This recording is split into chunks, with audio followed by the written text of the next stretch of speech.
Indonesia terbitkan surat hutang terbesar sepanjang sejarah. Itu adalah judul berita yang membuat saya berkata, "Ya ampun, kok ngini sampean Dul?" Semua sahabat tahu saya anti hutang. Karena apa? Membayarnya amit-amit berat dan lama. Selama memiliki hutang, kita menjadi budak uang dan menjadi tidak berdaulat. Karena itu sejak 4 tahun yang lalu di dunia sosial media di mana saya merasa terluka oleh pengelola negara ini, saya pun teriak. Tadinya saya adalah seorang yang apolitik, tidak berpolitik, tetapi gara-gara kartel BUMN yang kejam melibas swasta terutama perusahaan saya, sehingga saya harus memecat, mem-PHK 286 pegawai saya dari 3 perusahaan yang usia perusahaannya di atas 18 tahun. Saya berkata, "You mess with the wrong person, dude." Kata-kata Al Capone terngiang di telinga saya kala itu. If somebody mess around with me, I'm gonna mess around with him. If somebody fuck around with me, I'm gonna say fuck you. Bayangkan 2017 hal itu terjadi. Lebaran 2019 mereka ke rumah halal bihalal pada saat lebaran.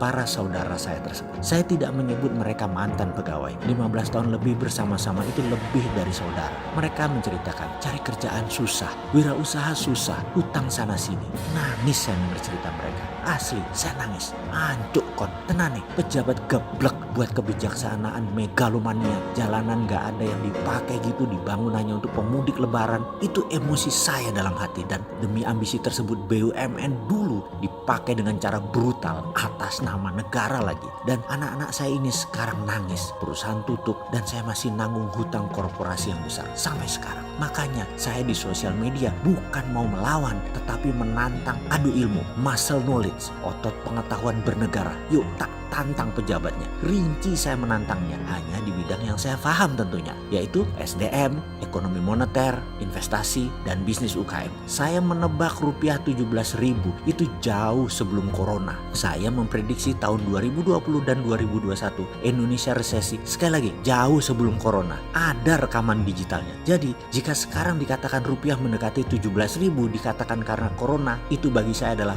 bullshit, buruk muka, cermin dibelah namanya. Dan ketika Indonesia berhutang besar sepanjang sejarah, murka saya. Lu pejabat, tahu nggak pedihnya nyaur nyicil hutang? Siapa yang bayar nanti?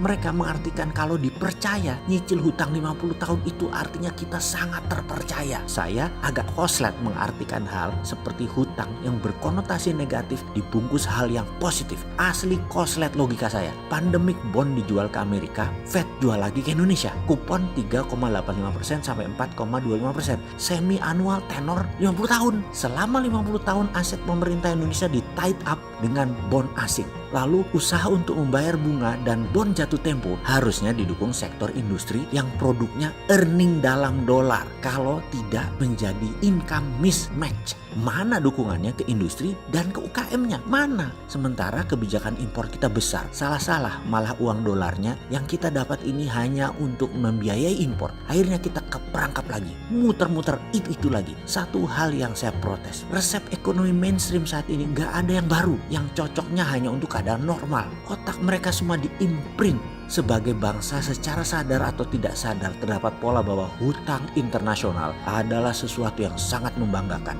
Karena artinya Indonesia masih dipercaya secara internasional. Kok gitu mikirnya? Itu memalukan. Ngutang itu bukan hal yang membanggakan, itu memalukan. Maaf ya, saya menggunakan kata-kata keras. Karena di muscle knowledge yang lain ada cara yang gak perlu ngutang.